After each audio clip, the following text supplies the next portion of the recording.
Il aura fallu 3 ans de travaux et un budget total de quelques 25 millions d'euros pour que la célèbre bibliothèque apostolique du Vatican rouvre ses portes. Sa fermeture en 2007 avait mis le monde de la science en ébullition. Les chercheurs en avaient même appelé au pape pour autoriser un accès, même partiel, à une des plus grandes collections de livres au monde. Ils vont désormais retrouver des salles rénovées et des innovations technologiques dernier cri, comme l'insertion de micropuces dans chaque livre pour les identifier. Dans une bibliothèque aussi grande que celle-ci, si on remettait un livre ailleurs qu'à sa place, on ne pouvait plus le retrouver, à moins de hasard. C'est comme s'il était perdu.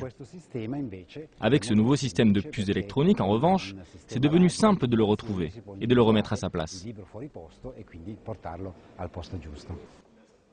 Les chercheurs recevront désormais un badge électronique pour pénétrer dans la bibliothèque. Ils pourront également se connecter à Internet grâce à l'installation d'un réseau sans fil. Une nouvelle salle de travail dans ce salon Sixtine entièrement décoré de fresques du XVIe siècle devrait ouvrir dans 2 ans et le gigantesque fonds manuscrit devrait être numérisé d'ici quelques années.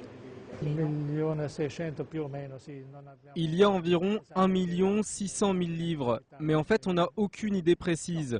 Les plus précieux bien sûr, ce sont des incunables, ce sont des livres imprimés avant 1501 et la bibliothèque possède la 4e plus grande collection au monde de ces livres.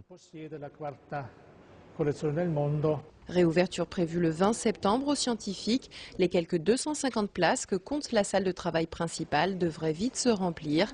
Art, histoire, poésie, la vénérable collection du Vatican attire chaque année quelques 4000 chercheurs.